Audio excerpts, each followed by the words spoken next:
The sound of powerful engines shattered the tranquil mountain morning as a convoy of black SUVs snaked their way up the winding road to Mountain Pine Ranch. Through the early morning mist, Raymond Martinez stood on his front porch, steaming coffee in hand, watching the vehicles approach his sanctuary. After 30 years in narcotics, he thought he'd left this kind of trouble behind.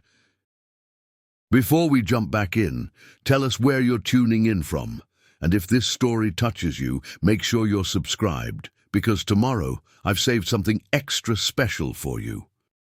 He was wrong. The vehicles came to an aggressive stop in front of his modest ranch house, kicking up gravel and dust.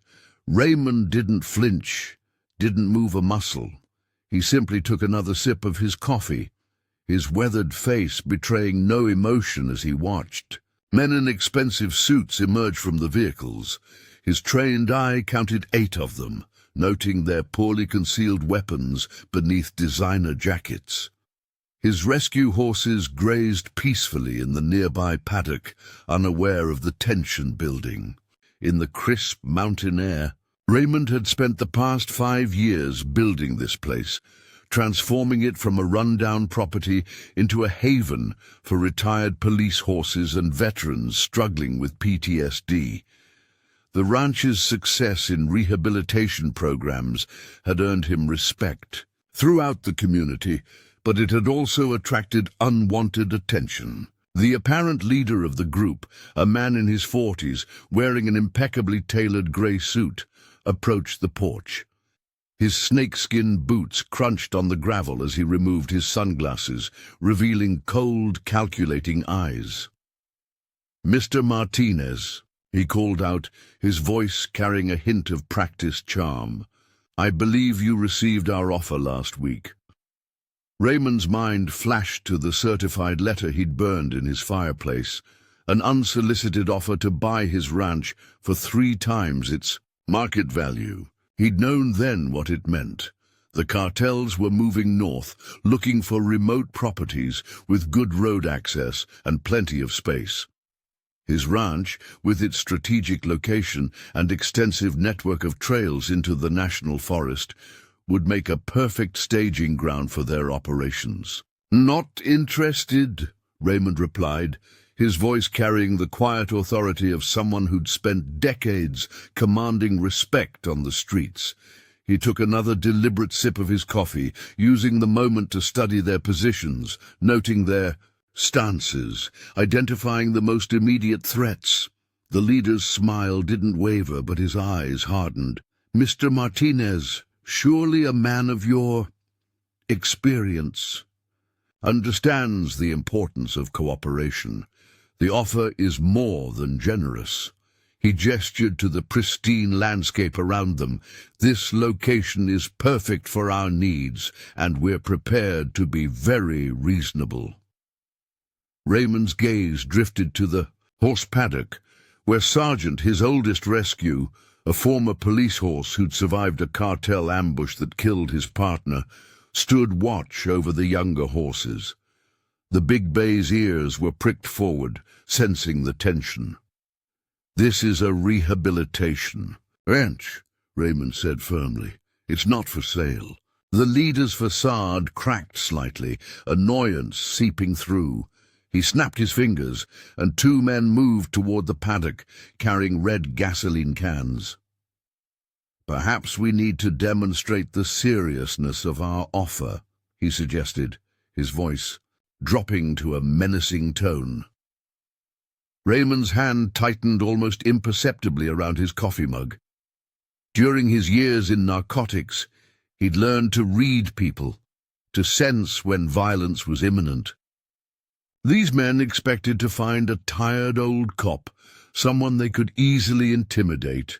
They didn't know about the security systems hidden throughout the property, the cameras now recording their every move, or the silent alarm already triggered that would bring his former colleagues racing up the mountain.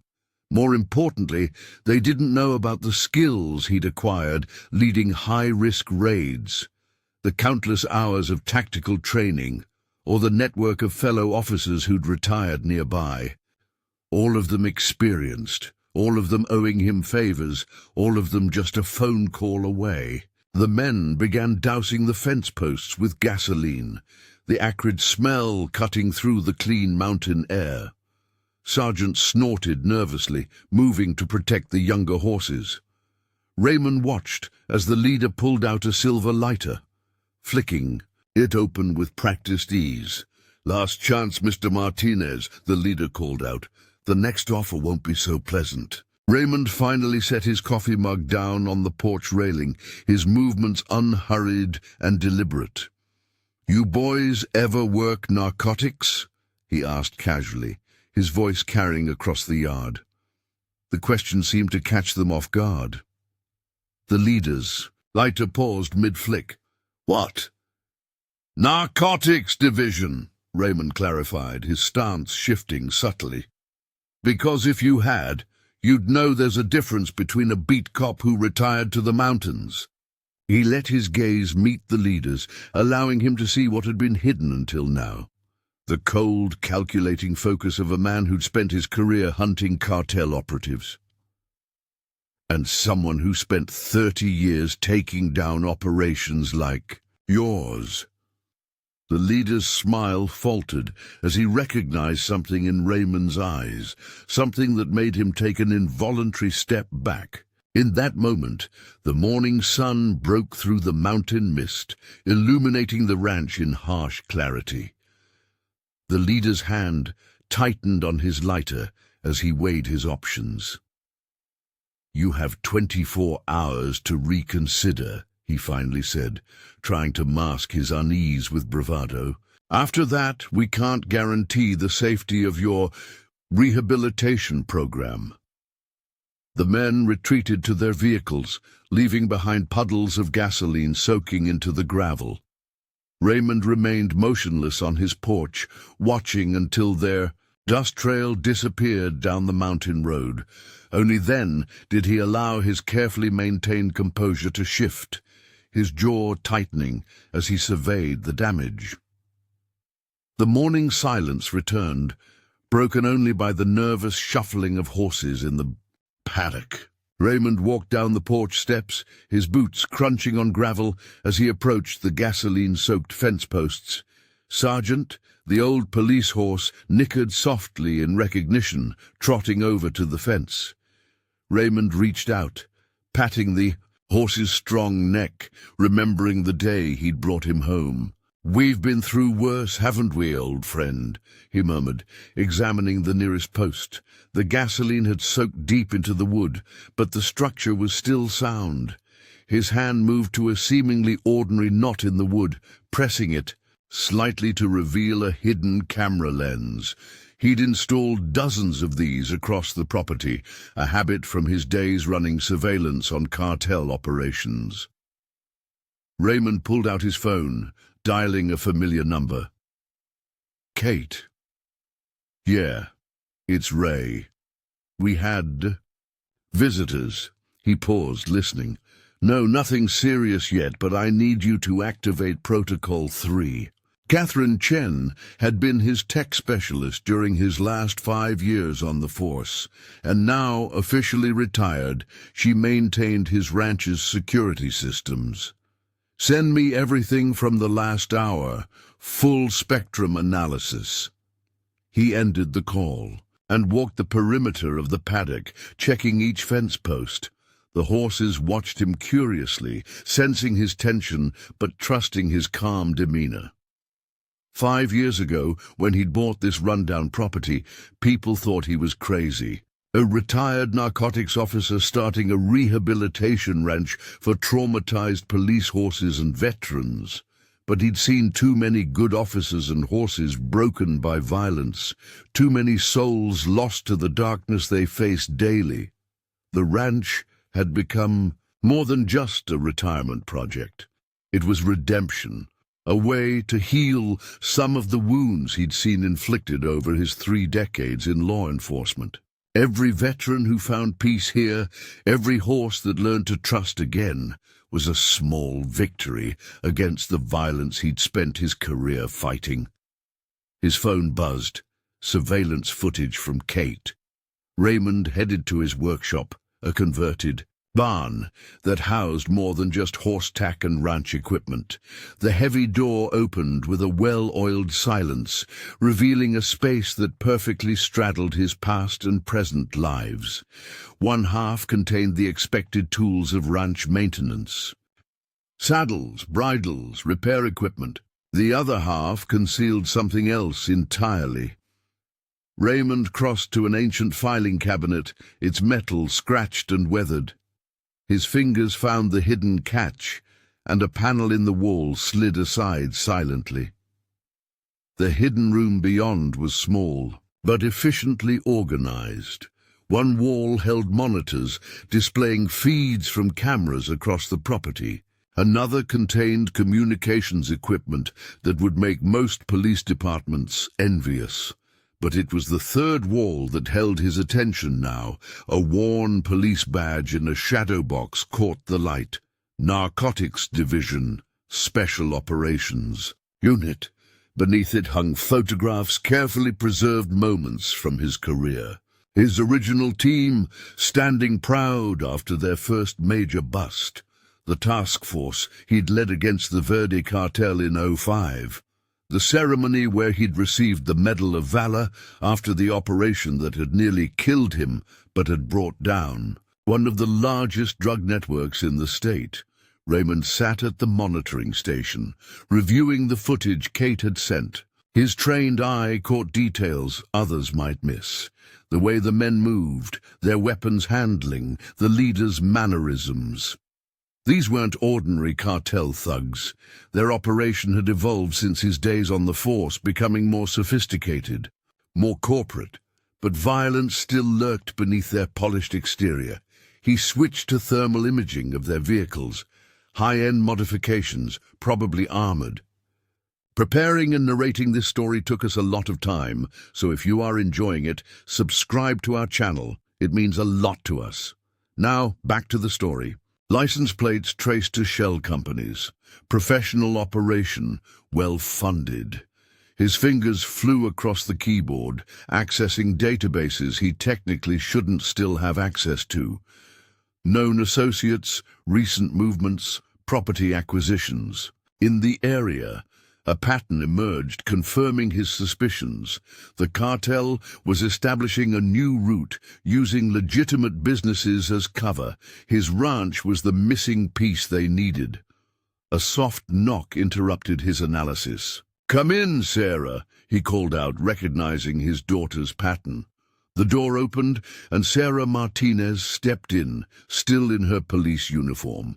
At 32, she was already a detective in the county's organized crime unit, following in her father's footsteps despite his initial protests. "Got your message," she said, taking in the activated command center. "Cartel's moving in?"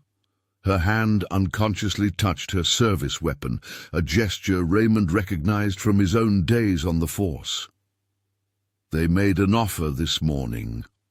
Brought 8 men, tried to intimidate." Raymond played the surveillance footage. Sarah watched intently, her expression hardening as she saw the gasoline being poured. "I can have a patrol car here in 20 minutes, she offered. But Raymond shook his head. That's exactly what they're expecting. They'll have watchers on the access roads now, monitoring police response times. No, we need to be smarter than that. He pulled up more data on the screens. "Look familiar?" Sarah leaned in, studying. "The patterns, Sierra Cartel methodology, but they usually stay south of the border. Why push up here now?" "Something's changed. They're expanding, but they're doing it differently, more corporate, more subtle." Raymond pointed to property acquisitions highlighted on the map. "They're building infrastructure, legitimate businesses as cover. This ranch, it's not just about location. They're sending a message to the whole region. No one's untouchable." A series of sharp beeps drew their attention to another monitor. Kate's voice came through the speakers. tense but professional. "Ray, we've got movement. 3 vehicles just turned onto the Forest Service road that backs your property. Different approach than this morning's group." Raymond switched feeds, tracking the vehicle's progress through his network of cameras. Heavy-duty off-road vehicles, moving with purpose. "They're not waiting 24 hours, he muttered, unsurprised. "Sarah, call it in, but tell them to hold back. I don't want a firefight on my property." "Dad?" Sarah's voice held concern, but also understanding. She'd grown up watching him run operations, knew his capabilities. "What's the play here?" Raymond stood, moving to the third wall of the hidden room. A cabinet opened silently, revealing carefully maintained tactical gear. Not the standard police equipment he'd once used, but specialized tools accumulated over decades of experience. They think they're dealing with a retired cop, someone they can bully or buy off. Time to educate them. He began methodically checking equipment, communications gear, night vision optics, defensive tools he'd hoped never to use again. Each piece was a reminder of lessons learned the hard way, of operations gone both right and wrong. Sarah watched him prepare, recognizing the transformation taking place. The gentle ranch owner was receding, replaced by the tactical operator who'd earned both respect and fear during his years in narcotics. "I've got your back," she said simply, her hand on her radio. "But you better have a plan that doesn't end with me explaining to Mom why her retirement home got shot up." Raymond allowed himself a small smile. "Your mother knew who she married. Why do you think she insisted on reinforced walls and bulletproof windows when we renovated?" He checked a tablet showing the approaching vehicle's position. "But if this goes right, we won't need any of that. Sometimes the best weapon is letting them scare themselves." He moved to another cabinet, this one containing ranch maintenance equipment. But these weren't ordinary tools. Each had been modified, adapted, to serve dual purposes. "Remember when you were kids, how you used to complain about all the emergency drills we ran on the property?" Sarah nodded, understanding dawning. "The evacuation routes, the safe rooms, the backup systems. You weren't just being paranoid. On the 30 years hunting cartels teaches you to plan ahead." Raymond activated a series of switches. Throughout the property, hidden systems hummed to life. "Kate, initiate lockdown protocol. Sarah, get the horses into the secure paddock. They're trained for this." The approaching vehicles were closer, now moving with the confidence of those who believed they held the advantage. They didn't know they were driving into a prepared position, that every approach was covered, every angle considered. Raymond had spent 5 years turning this ranch into more than just a sanctuary. It was a fortress, its defenses hidden beneath a peaceful exterior. "Dad." Sarah paused at the door, her expression serious. "These aren't the same cartels you fought. They've evolved, become more sophisticated. Their tactics have changed, yes," Raymond finished, checking a final piece of equipment. "But their nature hasn't. They still rely on fear, on the assumption that normal people will break under pressure." His voice hardened slightly. "But they've never faced someone who spent 3 decades learning their playbook, who knows how they think, how they operate." He met his daughter's gaze. "And they've certainly never tried to take something I've sworn to protect." Sarah nodded, recognizing the quiet determination in her father's voice. It was the same tone he'd used years ago, teaching her to stand up to bullies, to fight for what was right. "Just be careful. I'd rather not have to arrest my own father for excessive force." Raymond's slight smile held no humor. In my experience, the right kind of force, applied correctly, prevents the need for excess. He checked the tablet. One final time. The vehicles were 2 minutes out. Now go. Get the horses secured and maintain your distance. Let them think they're dealing with one old man who's in over his head. As Sarah left to handle the horses, Raymond made one final call. Kate, you recording all this? Everything, Ray. Multiple backups, encrypted feeds. Whatever happens, we'll have documentation. Good. He switched channels. Protocol 3 is active. All systems automated and running silent. No official response unless I give the signal. Understood.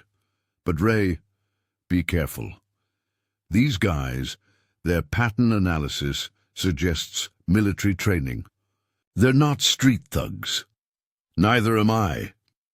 Raymond moved to the workshop's main area, beginning his own preparations. To anyone walking in, he'd appear to be doing routine maintenance, just another retiree working on his hobby ranch. But each tool he laid out had been chosen with purpose, each position carefully considered. The sound of engines grew louder as the vehicles approached the ranch's back entrance. Raymond continued his work, apparently absorbed in fixing a broken bridle. But his senses were fully alert, tracking the vehicle's approach through sound alone, measuring distances, calculating angles. Years of experience had taught him that sometimes the best defense was letting your opponent underestimate you. Through the workshop's windows, he watched the vehicles emerge from the tree line. 3 black SUVs, newer models than the morning's visitors, moving with tactical precision. They stopped in a triangle formation, positioning that spoke of military training. Men emerged, moving with professional grace, weapons visible now without pretense.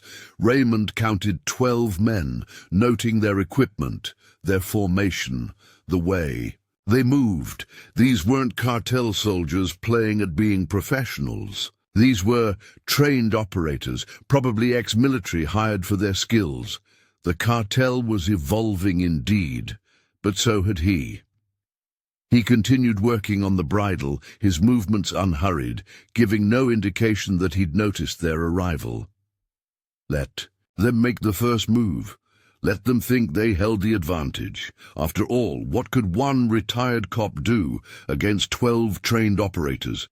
They were about to find out. The lead operator approached the workshop, his boots silent on the gravel, a professional, someone used to moving tactically.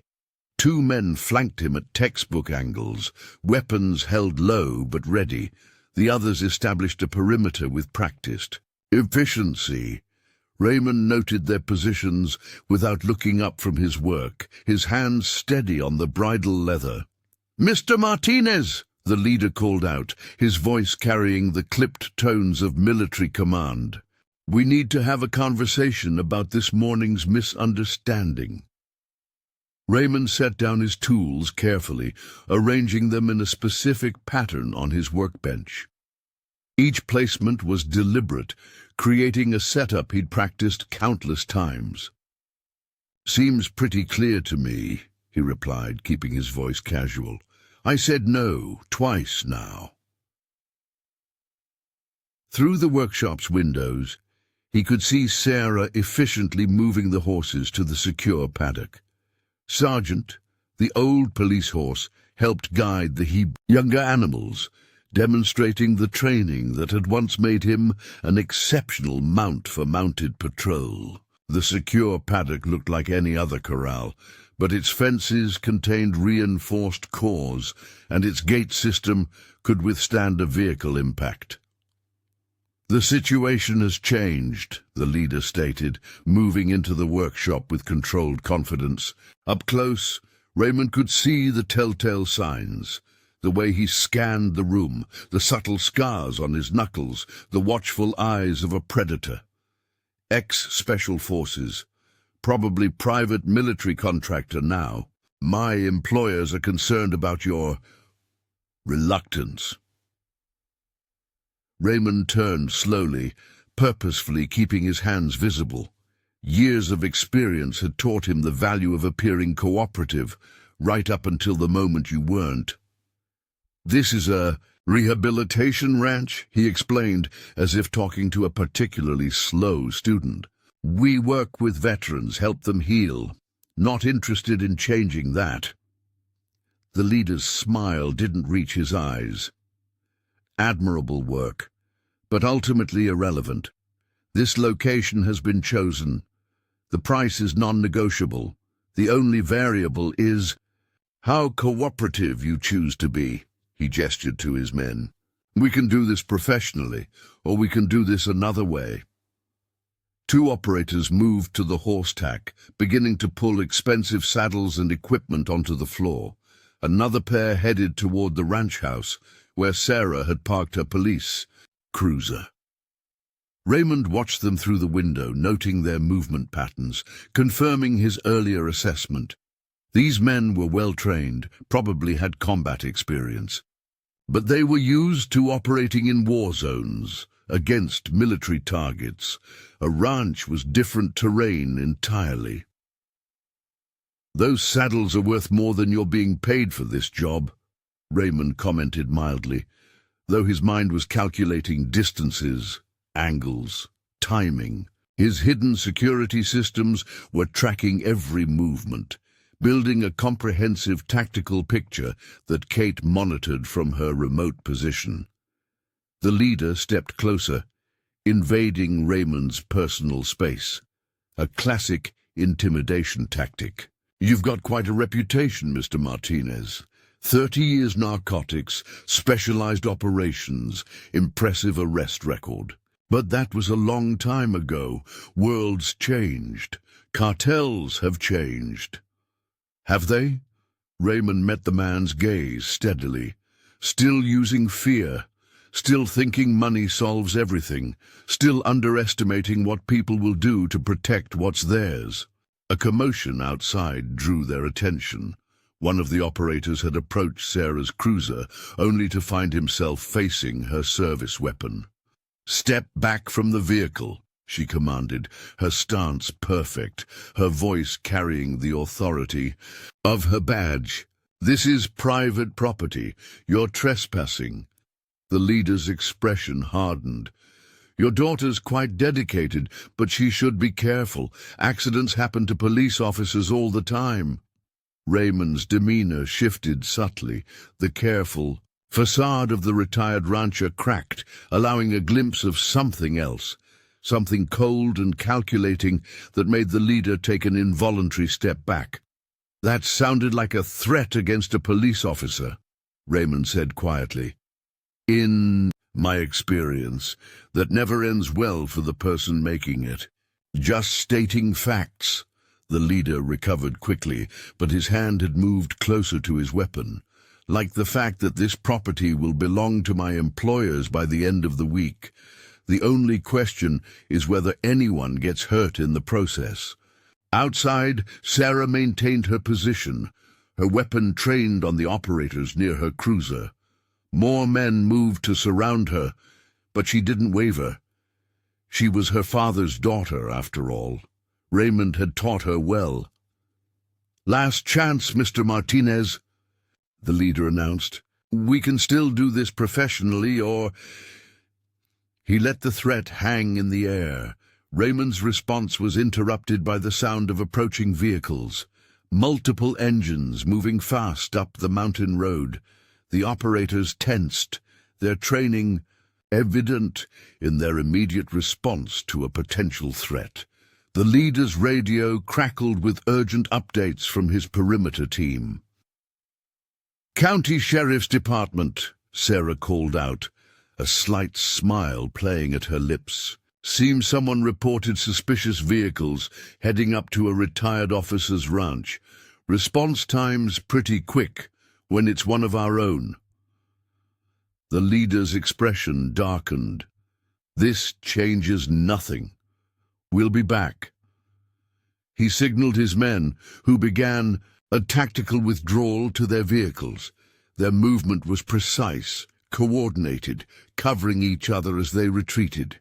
Raymond watched them go, noting how they maintained professional discipline even in retreat.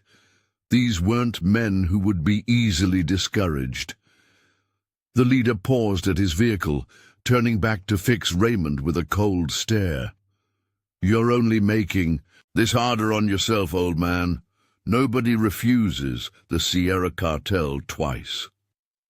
As the vehicles disappeared down the mountain road, 3 Sheriff's Department cruisers arrived, lights flashing. Deputies emerged with weapons ready, but the threat had already withdrawn.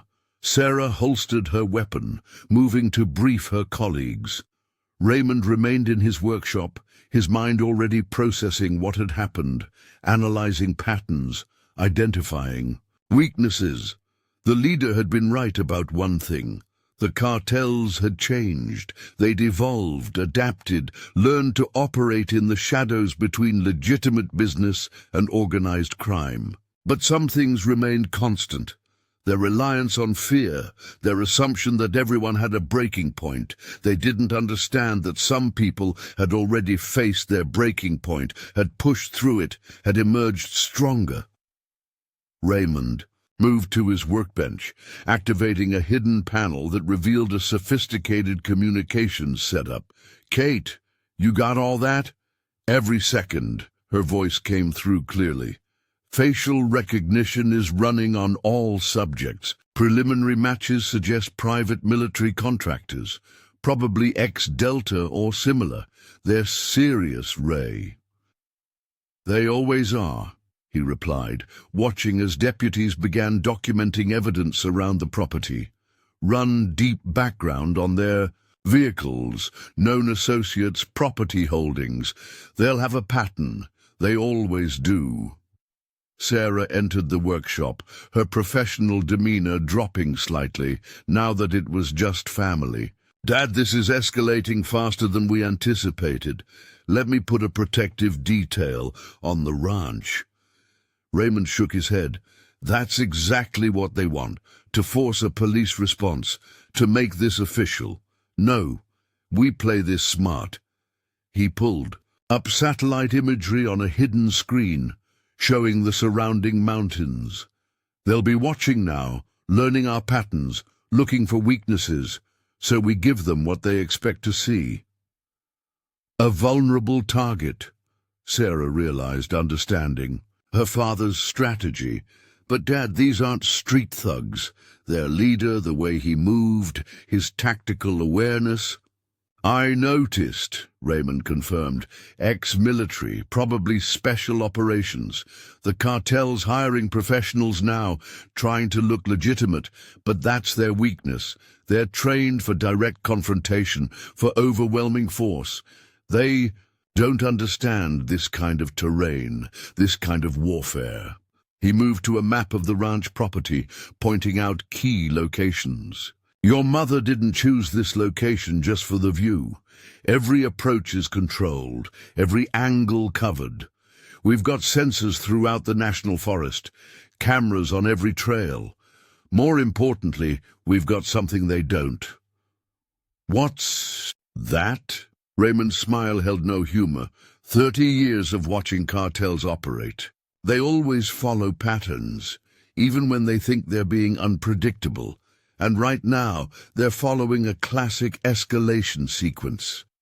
He activated another screen, showing thermal images of vehicles moving through the mountains. They're setting up observation posts, establishing a perimeter. Next will come isolation, pressure on suppliers, intimidation of workers, accidents that block access roads. They'll try to cut us off, make us feel vulnerable. Sarah studied the images, her detective's mind analyzing patterns. "They're professionals, Dad. They'll have contingencies, backup plans." "So do we." Raymond pressed a series of controls, and throughout the property, hidden systems hummed to life. "Your mother made me promise to be prepared, to never let the past catch us off guard." Everything on this ranch, every building, every fence, every trail, it's all designed for a purpose. He turned to his daughter, his expression serious. I need you to trust me, Sarah. What's coming? It needs to happen a certain way. The cartel thinks they're dealing with a retired cop, someone who's lost his edge.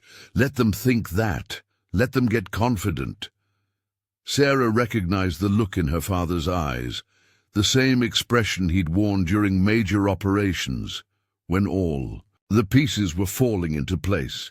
Just be careful, okay? Mom will kill me if anything happens to you. Raymond's slight smile held genuine warmth.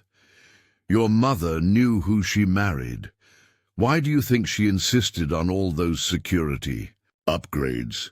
He gestured to the ranch house, where subtle reinforcements and defensive measures were hidden beneath its rustic exterior. She understood that some fights find you, no matter how far you run. As Sarah left to coordinate with her fellow officers, Raymond returned to his surveillance systems. The cartel's observers were setting up exactly where he'd predicted, following standard military doctrine for reconnaissance.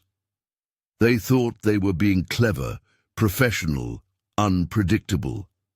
They didn't realize they were playing right into his hands. He activated a secure line to Kate. Initialize Protocol 4. Let's show them what they're really dealing with. You sure about this, Ray? Kate's voice held concern. Once we start this sequence? They crossed a line threatening Sarah, Raymond replied, his voice hardening. Time to remind them why cartels used to fear the mention of my name. Throughout the property, hidden systems began gathering data, building a comprehensive picture of the cartel's operations. Every radio transmission, every vehicle movement, every thermal signature was recorded and analyzed. The ranch might look like a peaceful retirement property, but it was about to become something else entirely, a battlefield where experience and preparation would count for more than numbers and firepower. The cartel had made a critical mistake. They thought they were dealing with a retired cop, someone who could be intimidated or bought off. They didn't understand that some people never really retire. They just find different ways to wage their wars. And Raymond Martinez had spent 30 years learning how to win those wars. Darkness settled over Mountain Pine Ranch like a heavy blanket, broken only by strategic security lights that cast long shadows across the property. Raymond sat in his command center, monitoring thermal feeds from cameras hidden throughout the surrounding forest. The cartel's observation teams had maintained their positions for hours, probably thinking they were undetected. Their mistake. Movement on the North Ridge. Kate's voice came through his earpiece. 3-man team, moving. Tactical. They're testing your perimeter. Raymond watched their heat signatures through the thermal imaging. Their movement was professional, disciplined. These weren't common criminals. They maintained proper spacing, used cover effectively, checked their angles, but they didn't understand the terrain, didn't know that every approach to the ranch had been carefully prepared over 5 years. They're following the game trail, he noted, switching feeds, just like we predicted. That particular trail looked natural, inviting, a perfect infiltration route. But like everything else on the ranch, it had been designed with purpose. The sound of horses nickering drew his attention to another monitor. In the secure paddock, Sergeant and the other horses were growing restless, sensing the approaching threat. Sarah had wanted to evacuate them, but Raymond knew better. The horses were part of his defense plan. 2 more teams moving up the east slope, Kate reported. Heavy weapons. Demo gear. They're not being subtle anymore. Raymond checked his watch. The timing matched his predictions exactly. The cartel was following standard military doctrine for taking a fixed position. Reconnaissance, probe defenses, then overwhelming force. They thought they were being unpredictable, but to someone who'd spent decades studying their patterns, they might as well have announced their intentions. "Status on Sarah?" he asked, though he already knew the answer. "Safe at the station, fuming, but following the plan." Sheriffs deployed patrols on the main roads, but keeping their distance as requested. Raymond nodded, satisfied. What was coming next needed to happen without official intervention. He switched channels on his command console. Initialize. Countermeasures. Sequence Alpha. Let's educate our visitors. The first team reached his outer perimeter, their thermal signatures bright against the cool mountain night. They moved with practiced efficiency, checking for security systems, probably expecting standard ranch defenses, cameras, motion sensors, maybe some lights. They had no idea they were walking into something far more sophisticated. Raymond watched them approach the first trap point. 3, 2, 1. The ground beneath the lead operator suddenly shifted. Not enough to cause injury, but sufficient to throw him off balance. As he stumbled, hidden speakers activated, projecting the sound of movement through the trees around them. The team reacted professionally, dropping into defensive positions, but they were already compromised. "Thermal maskers online," Kate confirmed, deploying countermeasures. Throughout the forest, carefully placed heat sources activated, creating false signatures on the operator's thermal imaging. Their tactical advantage dissolved as their equipment began feeding them conflicting data. Raymond could see their confusion. In their movement patterns, their growing uncertainty. The second team, approaching from the east, triggered another set of defenses. Modified irrigation sprinklers burst to life, spraying a fine mist that seemed harmless but would render their night vision equipment useless. More hidden speakers activated, creating a disorienting soundscape that made it impossible to determine directions or distances. "Sir," one of the operator's voices crackled through their compromised radio channel. "We've lost thermal imaging. Night vision is compromised. Someone's actively countering our equipment." The team leader's response was tense but controlled. "Maintain formation. Switch to basic optics. This is just some ranch security system." Raymond allowed himself a small smile. Let them think that. Let them keep underestimating what they were facing. He activated another sequence, and powerful lights suddenly illuminated specific points in the forest, deliberately exposing the operators while leaving other areas in perfect darkness. Their formation broke as they sought cover, but each movement only triggered more countermeasures. The third team, carrying the heavy weapons, found themselves facing their own challenges. The seemingly solid ground beneath their feet became treacherous as hidden irrigation systems turned specific patches to mud. Equipment that should have given them tactical superiority, thermal imaging, night vision, radio communications, either failed or fed them false information. "They're splitting up," Kate reported, a note of admiration in her voice, "just like you said they would."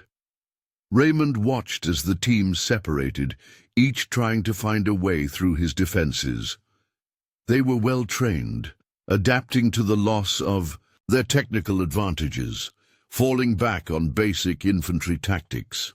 But that's exactly what he'd planned for. The horses in the paddock began moving in coordinated patterns they'd been trained for, creating more confusion.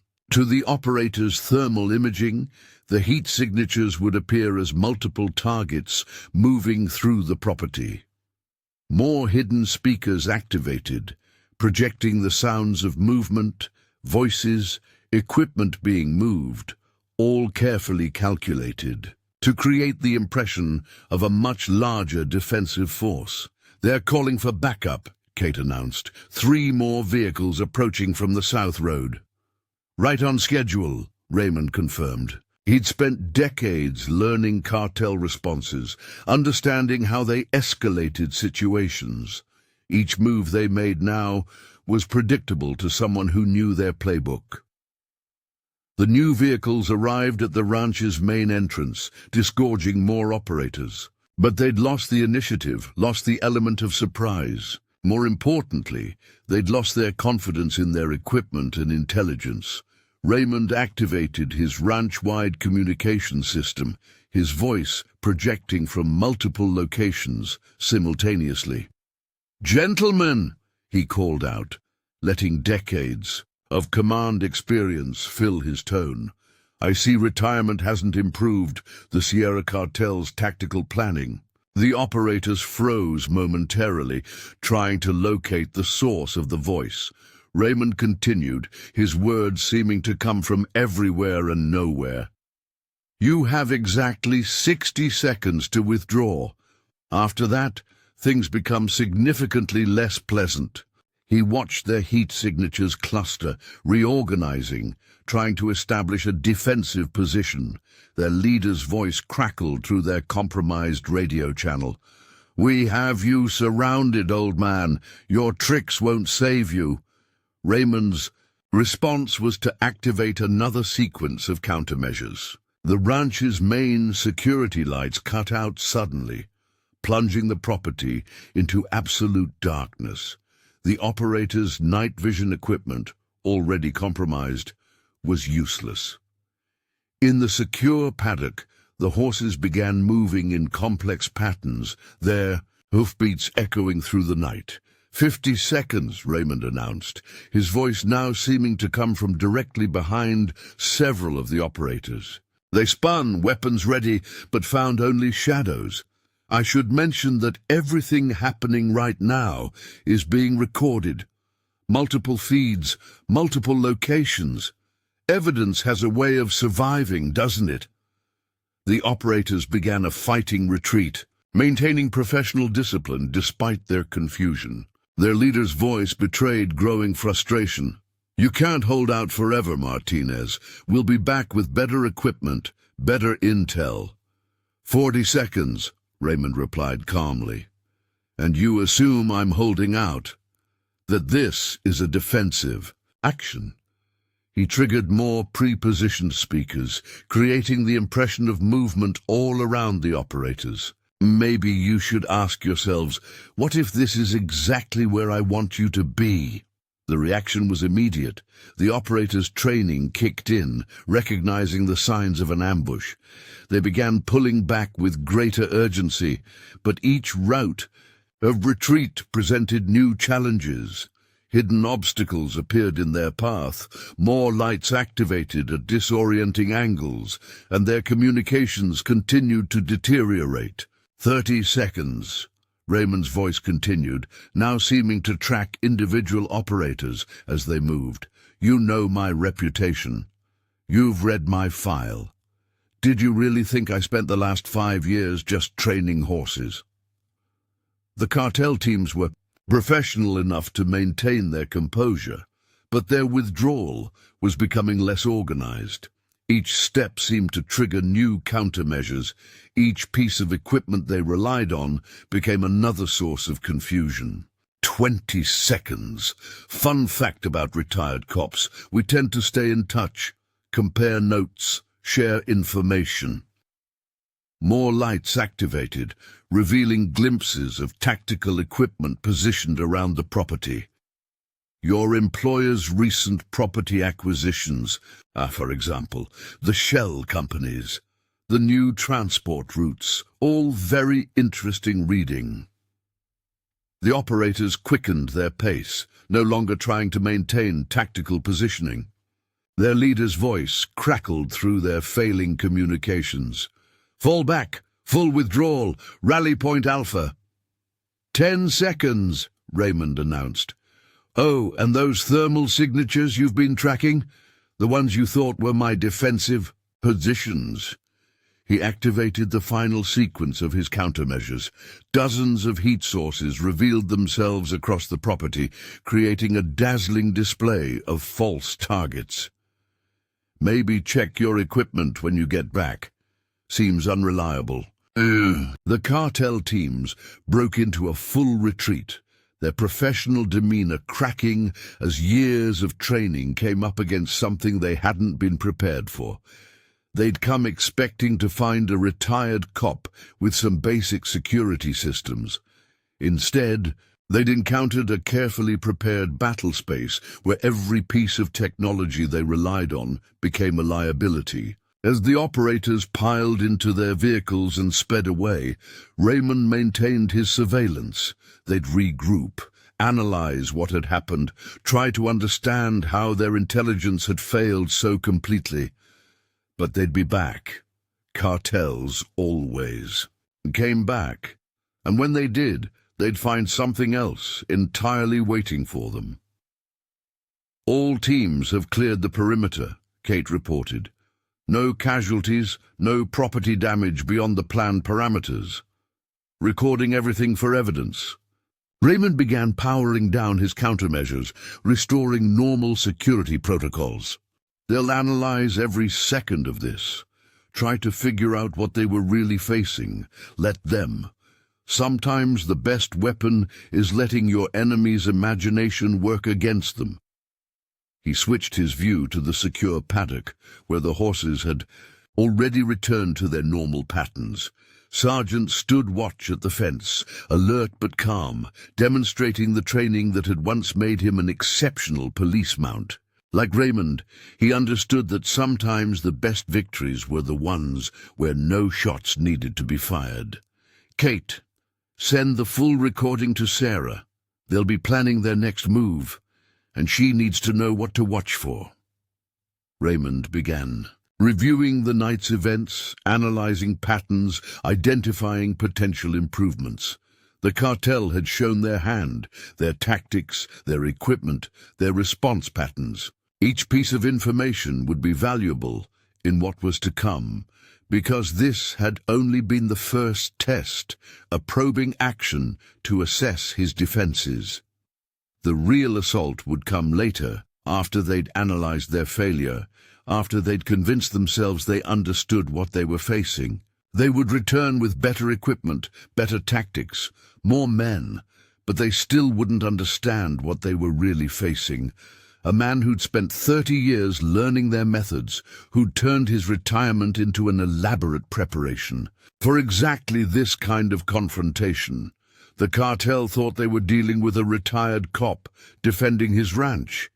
They were about to learn how wrong they were. Dawn painted the mountain peaks in soft gold, but Raymond Martinez found no peace in the morning's beauty. He stood in his workshop, examining fresh tire tracks that cut deep into his gravel driveway. 3 vehicles had arrived during the night, their occupants moving with military precision. They'd left something behind, something that made his blood run cold. A tablet computer sat on his workbench, displaying a video feed. Luis, his head ranch hand for the past 4 years, knelt in a concrete room, his face bloody but defiant.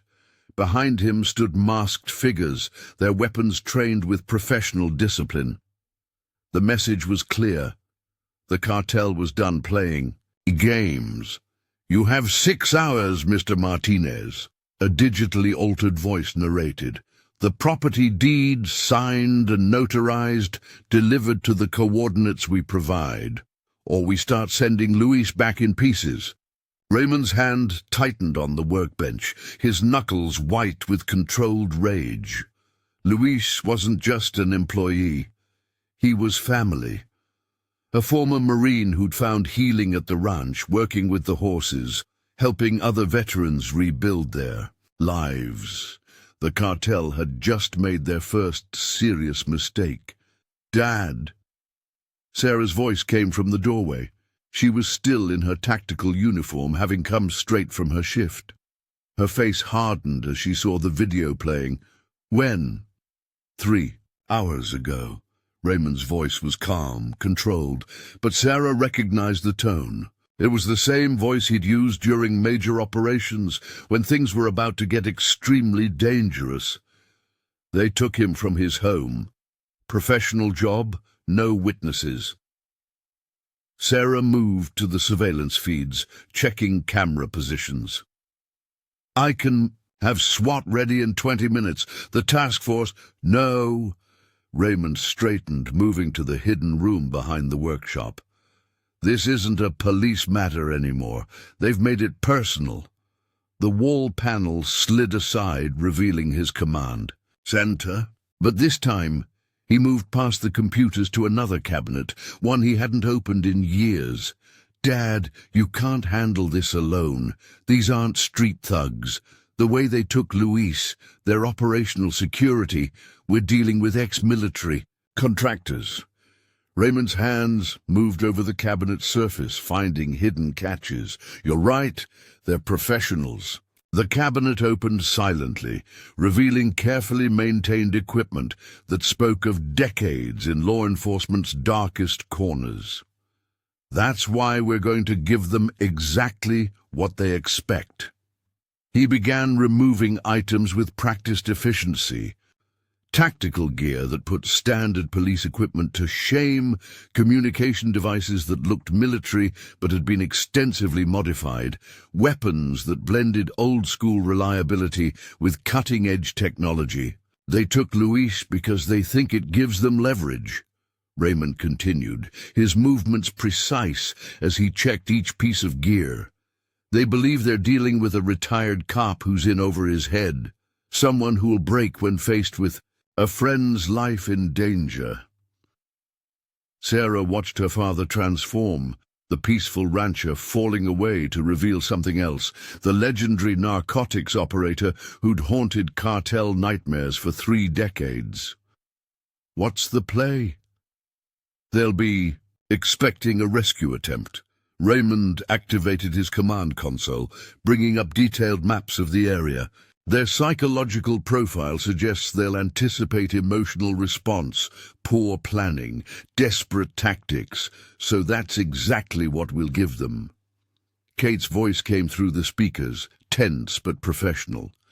"Ray, I've got satellite imagery of their likely holding location, old mining complex, 15 miles into the national forest. Heavy security, multiple approach routes. They're not hiding. They want you to come."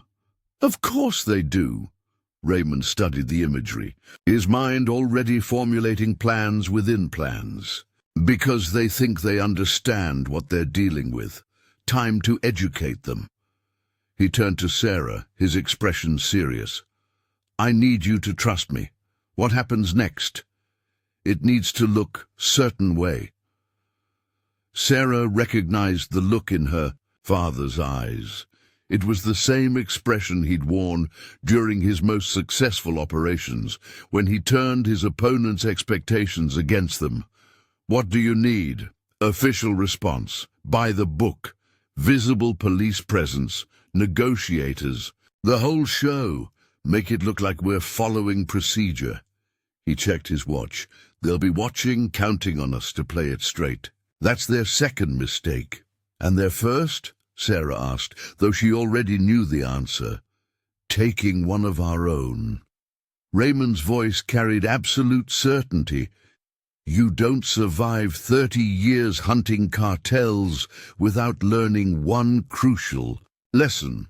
Sometimes the best way to win isn't to fight the trap. It's to make them think their trap is working." He moved to another hidden panel, revealing a detailed model of the mining complex. "While you run the official response, I'll be implementing a different strategy, one they won't see coming, because they're too focused on what they think is happening." Sarah studied the model, her tactical training noting key positions, angles of approach, potential weaknesses. They'll have the obvious routes covered, professional security, probably overlapping fields of fire. "Exactly." Raymond's slight smile held no humor. They'll be watching for a direct assault, a desperate rescue attempt. All their preparation, all their planning will focus on the obvious threats. He pointed to seemingly random points around the complex. Meanwhile, I've had 5 years to prepare for exactly this scenario, to put pieces in place that look completely innocent until you understand their real purpose. The ranch's security system chimed, indicating movement at the main gate. Sarah checked the camera feed. Sheriff's Department, they're responding to my alert about Luis. Good, start the official response. Make it look by the book. Raymond was already moving, gathering specific pieces of equipment. They'll be watching every move, thinking they understand what's happening. Time to show them how much they don't know.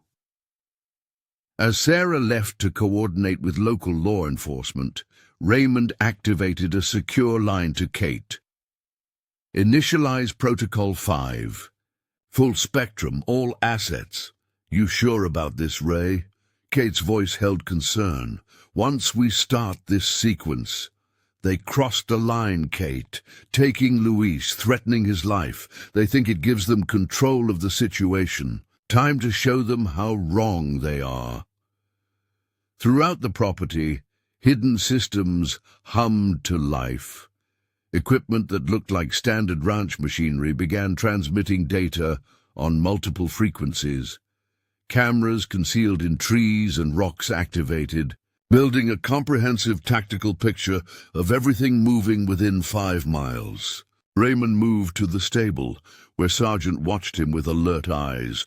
The old police horse sensed the tension, recognized the change in his handler's demeanor. "Time to earn your keep, old friend," Raymond murmured, beginning to prepare specialized equipment disguised as normal tack. In his mind, the plan was already forming. The cartel would be watching for obvious rescue attempts, counting on their professional training and superior numbers. They wouldn't be looking for someone who'd spent decades learning to think like them, who understood that sometimes the most effective approach was to let your opponent believe they held all the cards. "Kate, monitor all frequencies. I want to know every transmission, every movement, every time someone so much as checks their watch in that mining complex." "Already on it. They're good, Ray. Running counter-surveillance, encrypted comms, the works." "They would be." Raymond checked his specialized equipment one final time. "That's why we're not going to fight their security. We're going to make it work for us." The sun climbed higher as official response vehicles began arriving at the ranch. Sheriff's deputies established a perimeter, negotiators set up their equipment, and everything looked exactly like a by-the-book police operation, exactly like the cartel would expect. They wouldn't realize their mistake until it was far too late. Because while they focused on the obvious threat, on the visible response they'd planned for, something else entirely was taking shape. Something that drew on 30 years of experience hunting cartels, of learning their patterns, of understanding how they thought. Raymond Martinez had spent his career teaching cartels to fear him. Now he was about to give them a refresher course. And this time he wasn't bound by departmental regulations or legal restrictions. This time it was personal. The cartel thought they'd gained the upper hand by taking Luis. They were about to learn just how wrong they were, because they hadn't just kidnapped a ranch hand. They'd threatened a member of Raymond's chosen family. And family was everything. Luis's face appeared on the tablet again, the video looping its threatening message. Raymond watched it one final time, noting details others might miss. The angle of light, the echo patterns, subtle clues about the location that the kidnappers thought were hidden. "Hold on, Luis," he murmured, securing the last of his equipment. "They want a desperate rescue attempt. Let's give them exactly what they're expecting." Right up until the moment they realized their mistake. because the cartel had made a fundamental error in judgment. They thought taking Luis gave them leverage over a retired cop. Instead, they'd given Raymond Martinez exactly what he needed: justification to show them exactly why cartels had once spoken his name in whispers. The game was about to change, and this time Raymond was playing by his own rules. The mining complex stood against the mountainside, its abandoned structures creating perfect defensive positions. Through high-powered optics, Raymond could see the cartel's security teams moving with professional precision. They'd chosen their ground well, established overlapping fields of fire, prepared for every conventional approach. They'd done everything right by their standards. They just didn't understand what they were really facing, because Raymond Martinez hadn't spent the last 5 years just running a ranch. He'd been preparing, planning, setting pieces in place that looked completely innocent until you understood their true purpose. And now those pieces were about to come into play. The cartel was about to learn the difference between fighting a retired cop and facing someone who'd spent 30 years learning how to think like them. The game was about to begin, and Raymond Martinez intended to teach them exactly why he'd earned his reputation, one carefully planned step at a time. The mining complex loomed against the darkening sky, its rusted structures casting long shadows across the rocky terrain. Through his specialized optics, Raymond watched the cartel's security teams maintain their professional routine. Guard rotations, perimeter checks, communication protocols. Everything by the book. They'd chosen their ground well, fortified, key positions prepared for any conventional rescue attempt, exactly as he'd expected. Status on the police response? He kept his voice low, though he was well outside the complex's perimeter. Kate's voice came through his modified earpiece. Running exactly to protocol. Sarah's got the negotiation team in place, making all the expected moves. They're buying it, Ray. Intercepted communications show they're completely focused on the official response. Raymond allowed himself a small, grim smile. The cartel's security teams were watching the police activity through high-end surveillance equipment, monitoring every move, anticipating a standard rescue operation. Their attention was exactly where he wanted it. Thermal imaging confirms. Luis's location, Kate continued, lower level east side of the main structure. 4 guards rotating in pairs. They're professionals, Ray. Ex-military, probably private contractors. Good. Raymond checked his specialized equipment one final time. Everything looked like standard tactical gear, but each piece had been extensively modified. Time to introduce some variables they haven't planned for. He moved through the underbrush with practiced silence, decades of experience evident in every careful step. The cartel had secured all the obvious approaches, covered every conventional angle. But they were thinking like military operators, expecting traditional tactics. The first phase of his plan activated silently. Throughout the surrounding forest, hidden devices began broadcasting on specific frequencies.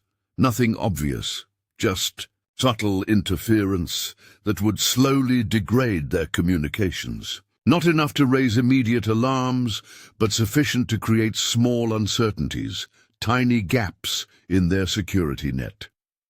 First team taking the bait, Kate reported. They're adjusting their communications, just like you predicted. Shifting to backup, frequencies. Raymond continued his approach, using natural cover that looked random but had been carefully mapped. Time for Phase 2. Initiate the blackout sequence. Miles away, at specific points in the power grid, hidden devices activated. The mining complex's power supply began experiencing minor fluctuations, nothing dramatic, just enough to force them onto backup generators. Another small variable introduced into their carefully controlled environment. A guard passed within, 20 feet of Raymond's position, sweeping the area with professional thoroughness. But his attention was divided now, split between his immediate surroundings and the increasing technical issues, small distractions, mounting uncertainties, each one carefully calculated. "They're starting to get nervous," Kate noted, monitoring. "Their communications, guard patterns are becoming more aggressive. They're expecting a frontal assault, probably thinking we're trying to blind their electronics." "Let them think that." Raymond reached a predetermined position, checking his watch. "Time for Sarah's part. Tell her to start the negotiation protocol." In the distance, powerful lights activated as the police response team implemented standard rescue operation procedures. The cartel's attention focused on the obvious threat, their security teams adjusting positions to counter the expected attack. Raymond used their distraction to implement the next phase. Hidden speakers, placed weeks ago during seemingly innocent maintenance work, began emitting subsonic frequencies. Nothing obvious, nothing immediately noticeable.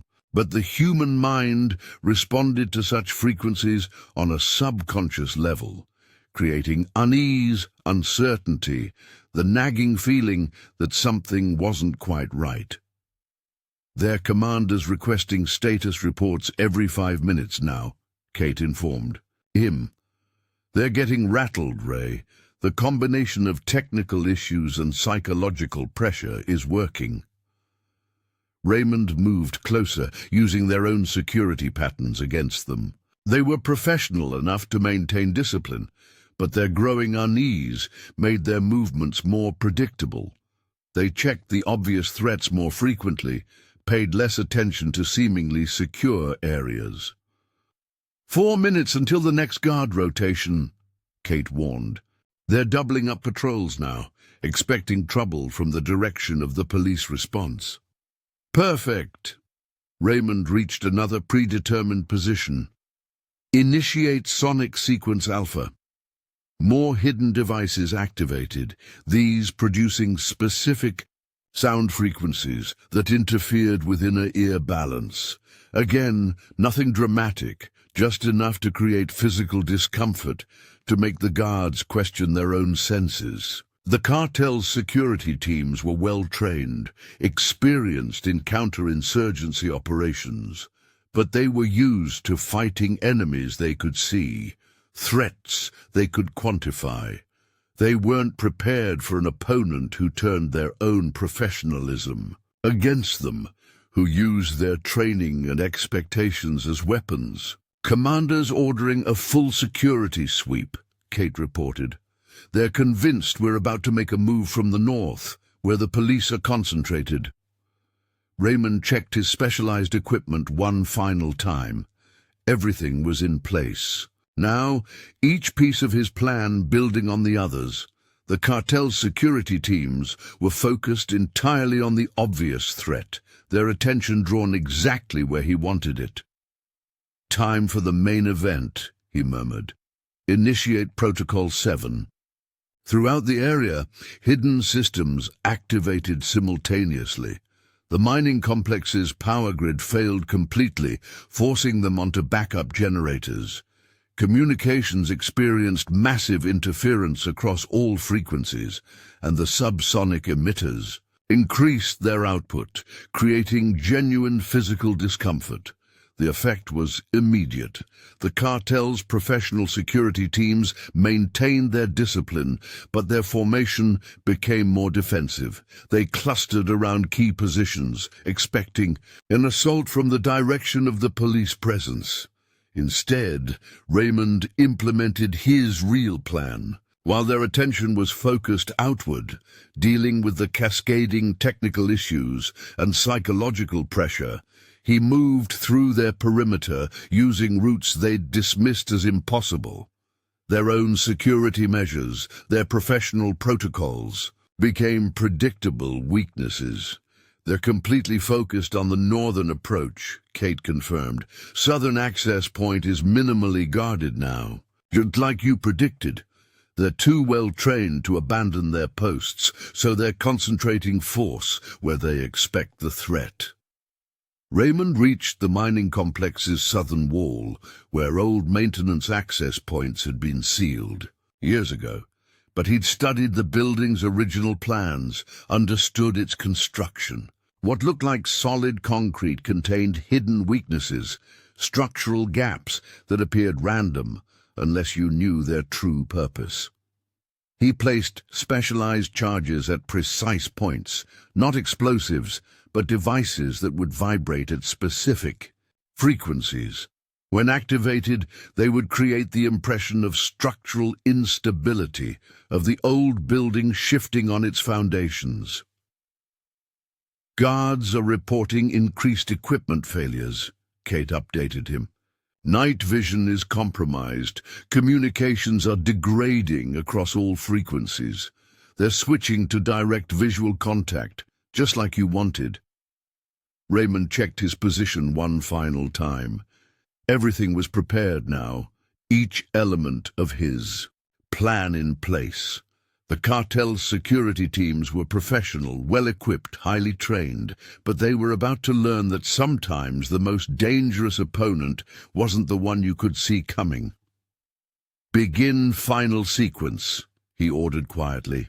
"Let's show them why cartels used to fear operating in these mountains." The mining complex's backup generators failed simultaneously, plunging the entire facility into darkness. The vibration devices activated, creating the impression of structural movement.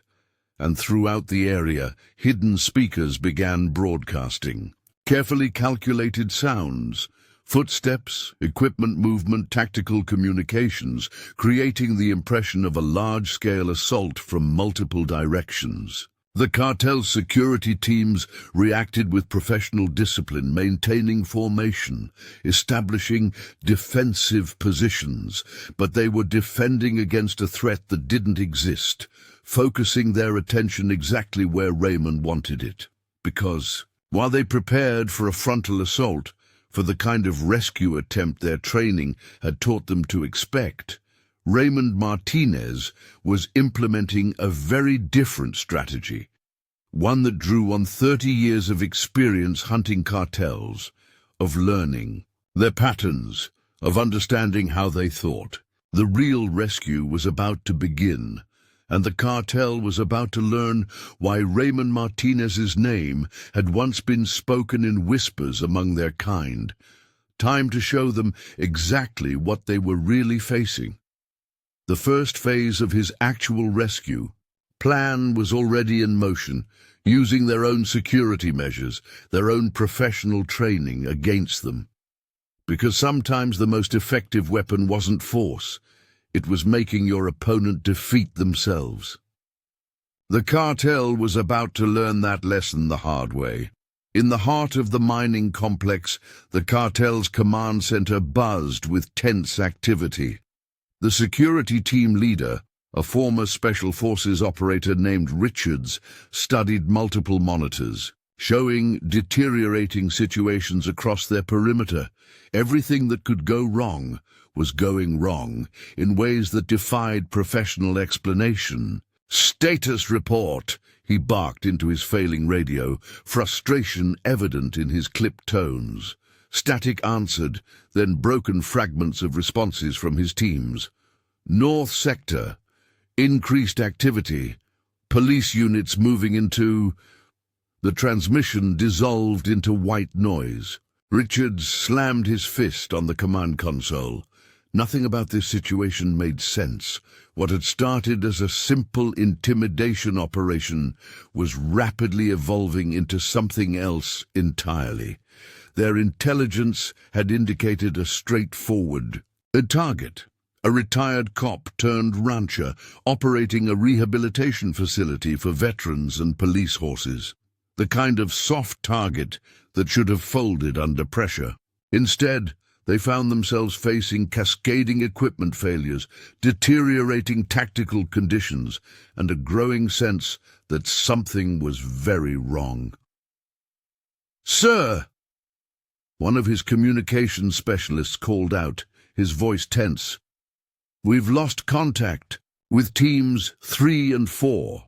Last transmission indicated possible movement in the south quadrant, but thermal imaging is completely compromised." Richards moved to the main security feed, where multiple cameras showed his teams maintaining defensive positions around the complex. They were professionals, among the best private military contractors money could buy, but something was affecting their equipment, creating gaps in their coverage, making their sophisticated technology unreliable. "Status on the prisoner?" Na demanded, switching feeds to the holding area. The response was immediate. "Secure, sir. Double guard, no changes in condition." At least that was going according to plan. Luis, the ranch hand they'd taken, remained their ace in the hole. No matter what tricks the old cop had up his sleeve, he wouldn't risk his employee's life with direct action. A new voice crackled through their command frequency. The cartel's regional commander, Torres. "Report, Mr. Richards. Why are we experiencing technical difficulties?" Richards felt sweat bead on his forehead, despite the climate-controlled room. "Some kind of coordinated electronic warfare, sir. Police presence on the north approach suggests standard rescue operation protocols, but we're detecting anomalies in multiple sectors." "Anomalies?" Torres's voice carried deadly quiet. "We hired you because you assured us your team could handle any response, that your military experience made you superior to local law enforcement. Sir, with respect, we're dealing with something outside standard parameters. The equipment failures, the communication issues, they're too precise, too coordinated. This isn't normal police tactics." A new alarm blared through the command center. More screens went dark as backup systems failed. Richards watched his carefully planned security network deteriorate piece by piece. "Sir," another specialist called out, "we're detecting some kind of sonic interference. Multiple frequencies, affecting our communications and the men. And, sir, teams are reporting disorientation, difficulty maintaining position." Richards felt it himself. A subtle wrongness in the air, a pressure behind his eyes that made focusing difficult. His military training recognized the symptoms of sophisticated sonic warfare, but this was beyond anything he'd encountered in combat zones.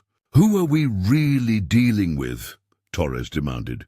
"You assured me Martinez was a retired narcotics officer, past his prime, vulnerable to pressure."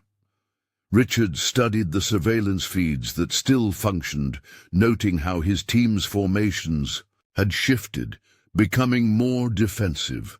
They were reacting to threats they couldn't quite identify, responding to patterns that seemed to change every time they adjusted. "Sir, I think we need to consider the possibility that our intelligence was incomplete. The technical sophistication we're encountering, the psychological warfare aspects, this isn't standard law enforcement capability." Torres's response was cut off by new alarms. The mining complex's structural sensors were reporting movement, suggesting the old building was becoming unstable. But that was impossible. They'd surveyed the site thoroughly before choosing it as their base of operations. "Multiple contacts," a security specialist shouted. "Northern perimeter reports movement, but thermal imaging can't confirm. Southern access points also showing activity, but cameras are malfunctioning." Richards watched his tactical display dissolve into chaos. His teams maintained discipline, but they were fighting blind now, their advanced equipment reduced to expensive deadweight. Years of combat experience screamed warnings. They were being herded, manipulated, forced to respond exactly as someone wanted them to. "Fall back to defensive positions," he ordered. "Concentrate forces around the prisoner. Whatever's coming, that's our leverage." But even as he gave the order, a new realization struck him. Everything that was happening, the equipment failures, the sonic interference, the psychological pressure, it all served a purpose. They were being pushed to respond exactly as their training dictated, to fall back on standard tactical protocols. "Sir," one of his team leaders called in, voice strained. "Something's wrong, these patterns. It's like we're being played." Richards studied his remaining tactical displays, seeing their situation with new clarity. They weren't facing a desperate rescue attempt by local law enforcement. This was something else entirely. A carefully orchestrated plan designed to use their own professional training against them. "Torres," he keyed his emergency frequency. "I don't think we're dealing with a retired cop. The sophistication of this operation, the coordination. This is something else." "Explain," Torres demanded. "The police presence, the obvious rescue preparations, they're a distraction. We're being manipulated, forced to respond to threats that may not even exist. Whoever we're really dealing with, they understand our protocols, our procedures. They're using our own training against us." New alarms blared as more systems failed. The mining complex's power grid fluctuated wildly, throwing emergency lighting into strobe-like patterns that destroyed night vision and created disorienting shadows. "Sir," a specialist called out in genuine fear, "the building's internal sensors. They're showing movement in the walls. That's impossible." Richards felt the subtle vibrations through his boots, a rhythmic pattern that seemed to bypass conscious thought and target primitive fear responses. His men were professionals, hardened by combat experience, but he could see their confidence cracking. "All teams, maintain position," he ordered, trying to project certainty he no longer felt. "This is psychological warfare, designed to make us doubt ourselves. Hold your ground." But even as he spoke, he recognized the trap they'd walked into. Every response, every tactical decision they made seemed to play into some larger strategy they couldn't quite grasp. Torres's voice cut through the growing chaos. "Fine, Martinez, whatever this is, whatever game he's playing, end it, now." Richard studied his tactical displays, watching his teams cluster around defensive positions, responding to threats they couldn't confirm. Standard military doctrine, professional protocols, all being used against them with surgical precision. "Sir," he replied slowly, "I don't think we're going to find Martinez. I think he's already here, has been all along.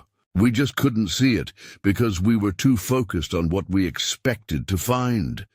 The lights failed completely then, plunging the command center into darkness. Emergency systems activated, casting blood-red illumination across worried faces. And through it all, Richards felt the growing certainty that they'd catastrophically underestimated their opponent. They'd come expecting to find a retired cop, someone they could intimidate or overwhelm with superior force and training. Instead, they'd walked into an elaborately prepared battlefield where every piece of advanced technology, every bit of professional training became a weapon used against them. "Torres," he keyed his radio one final time, "I think I know who we're really dealing with. The cartels used to tell stories about a narcotics operator who could turn entire compounds against themselves. Someone who didn't fight like law enforcement or military, they called him. His transmission cut off as all remaining communications failed simultaneously.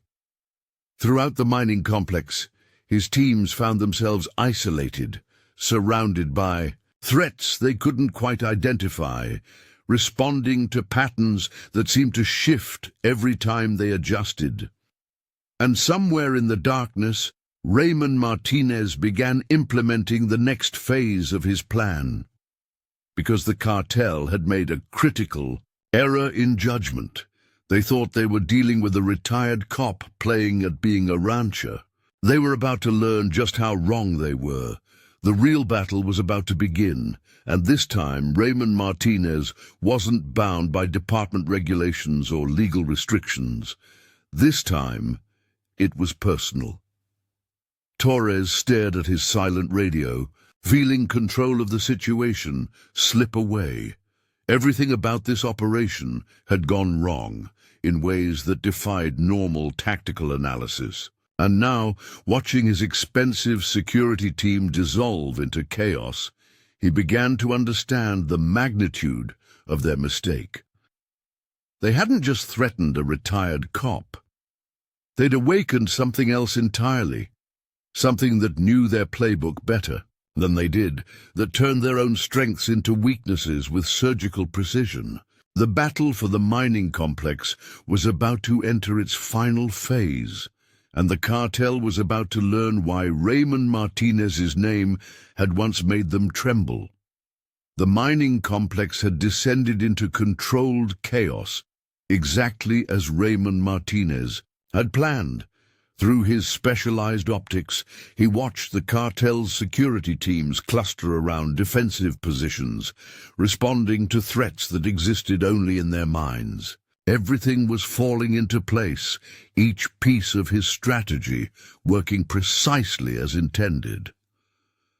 "Final status report," he whispered into his modified communications gear.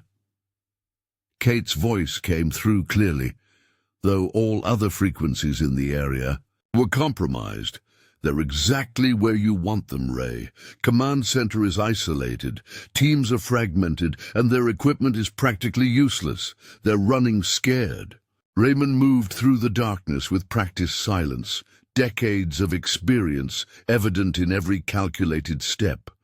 The cartel's professional security teams maintained their discipline, but their formation had become predictable, clustering around what they thought were key positions, protecting against threats that seemed to come from every direction. Inside the command center, Richards fought to maintain control of his disintegrating operation. Multiple screens showed static or conflicting information, sophisticated security systems reduced to expensive decorations. His teams reported movement from all directions, but thermal imaging couldn't confirm any actual threats. "Status on the prisoner?" he demanded, clinging to their last piece of leverage. "Secure, sir," came the response. "Double guard, no change in—" The transmission cut off abruptly. In the holding area, Luis remained calm despite his injuries. As a former Marine, he recognized what was happening. Psychological warfare on a level few operators ever achieved. The guards watching him maintained professional composure, but he could see uncertainty in their stance, fear in their tight grips on their weapons. Raymond reached his final position, every piece of his plan now in place. The cartel's security teams had responded exactly as their training dictated, falling back on standard protocols that became predictable weaknesses. Their sophisticated equipment, their professional experience, all turned against them with surgical precision. "Begin final sequence," he ordered quietly. Throughout the mining complex, hidden systems activated simultaneously. The remaining power failed completely, emergency lighting casting blood-red shadows across worried faces. Sonic devices increased their output, creating genuine physical discomfort that bypassed conscious thought. And in the walls, carefully placed vibration units suggested structural instability. Richards felt his command center dissolving into chaos. "All teams, maintain position. This is psychological warfare, nothing more." But his words rang hollow as more systems failed, more uncertainties mounted. His professional operators, hardened by combat experience, found themselves facing something outside their training. Every response, every tactical decision seemed to play into their opponent's hands. Raymond moved through their perimeter like a ghost, using their own security measures against them. Their training told them to maintain position, to hold defensive formations. Instead, they created predictable patterns he could exploit. In the holding area, Luis heard the change in the guards' breathing, faster, more uncertain. The constant equipment failures, the disorienting sounds, the suggestion of movement in the walls. It all served to break down their professional composure. "Torres," Richards keyed his emergency frequency one final time. "We need to abort. Whatever we thought we were dealing with." His transmission cut off as the final communications failed. Raymond reached the holding area's outer door, his movements silent and precise. The guards inside maintained their position, weapons trained on Luis, exactly as their training demanded. They were professionals, experienced operators who knew how to handle hostile situations. That's why they never saw the real threat coming.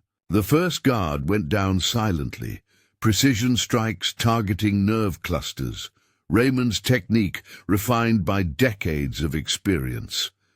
The second managed to half-turn before specialized equipment neutralized him without sound. Both would survive, but neither would remember exactly what happened. Luis looked up as Raymond appeared, a slight smile crossing his battered face. "Took you long enough, boss." "Had to set the stage properly," Raymond replied, quickly checking his friend's injuries. "Can you move?" "Born ready." Luis stood, Marine training evident in his immediate battle readiness. They never knew what hit them, did they? They still don't. Raymond handed him specialized equipment, tools designed for exactly this scenario, ready to remind them why you don't mess with our family. In the command center, Richards watched his tactical display dissolve into complete chaos. Teams reported contact from multiple directions, but no confirmable targets. The sonic interference had increased, making coordination impossible, and through it all, a growing sense that they'd catastrophically underestimated their opponent. "All teams, fall back," he ordered. "Emergency evacuation protocol Alpha." But it was too late. Throughout the mining complex, carefully prepared contingencies activated. Every route of retreat became a tactical nightmare. Every piece of advanced technology another source of confusion. The professional security teams found themselves fragmented, isolated, responding to threats they couldn't quite identify.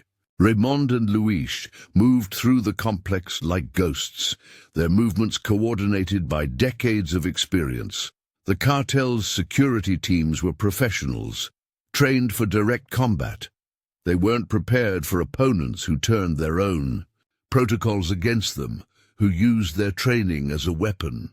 In his private office, Torres received increasingly desperate reports from his disintegrating operation. Everything had gone wrong, in ways that defied tactical analysis. They'd come expecting to find a retired cop, someone they could intimidate or overwhelm with superior force. Instead, they'd awakened something else entirely, something that knew their playbook better than they did, that turned their own strengths into weaknesses with surgical precision.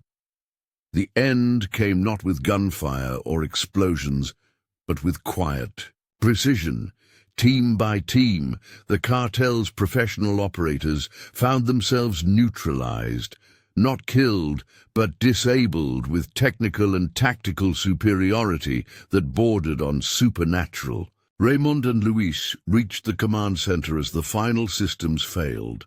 Richards and his remaining operators maintained professional discipline, weapons ready, preparing for the assault they'd been trained to expect. Instead, they found themselves facing something their training hadn't prepared them for. An opponent who'd spent 30 years learning to think like them, who understood that sometimes the most effective weapon wasn't force, but fear itself. "It's over." Raymond's voice seemed to come from everywhere and nowhere. "Your teams are down, your equipment is compromised, and every second of this operation has been recorded and transmitted to multiple secure locations." Richards felt the fight drain from his operators as they realized the truth. They'd never had a chance. Every response, every tactical decision had been anticipated and turned against them. "Who are you?" Torres' voice cracked through a final emergency channel. "What are you?" Raymond's response carried decades of experience, of battles fought in shadows. "Just a retired cop who spent 30 years learning how cartels think, how they operate, how they fail." The mining complex's main lights returned suddenly, revealing the full extent of their defeat. Professional operators lay unconscious throughout. The facility, disabled with precision that spoke of intimate knowledge of combat physiology. Sophisticated security systems displayed error messages, compromised by technical expertise that shouldn't have existed. And in the command center, Richards and his remaining team found themselves facing the man they'd dismissed as a simple rancher. But the person standing before them wasn't just Raymond Martinez, retired narcotics officer. He was something else entirely. A legend made flesh, someone who'd spent decades preparing for exactly this scenario. "Your cartel has 2 hours to clear our territory," Raymond stated calmly. "After that, everything we've recorded goes to every law enforcement agency in 3 states. Including evidence of corruption, money laundering, and connections to elected officials." Torres's response was immediate. "You can't prove anything." "Check your secure servers," Raymond suggested. "The ones you thought were unhackable. Gate's been busy while you were focused on our little performance here?" Silence filled the command frequency as Torres presumably discovered just how completely they'd been outmaneuvered. "One more thing," Raymond added, his voice hardening slightly. "Spread the word. These mountains, these communities, they're protected. The next cartel that tries to move in won't get such a gentle reminder." The cleanup was methodical, professional. Sarah arrived with official response teams, documenting evidence, taking statements. The cartel's operators were arrested without resistance, their professional demeanor broken by the realization of how completely they'd been outplayed. Luis, despite his injuries, helped coordinate the recovery effort.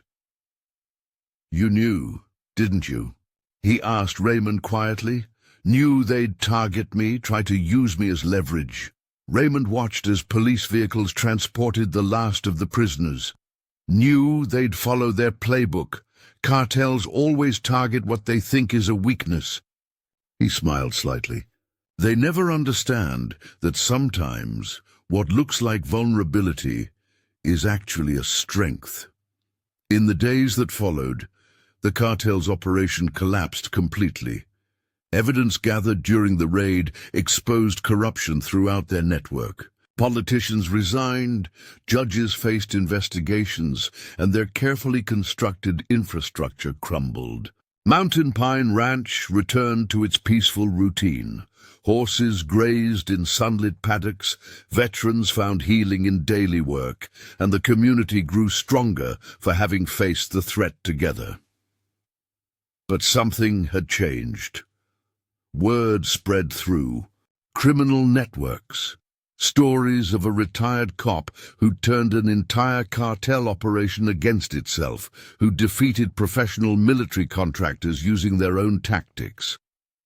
The mountains gained a reputation, a place where shadows held watchers, where sophisticated equipment failed mysteriously, where cartels learned hard lessons about underestimating their opponents.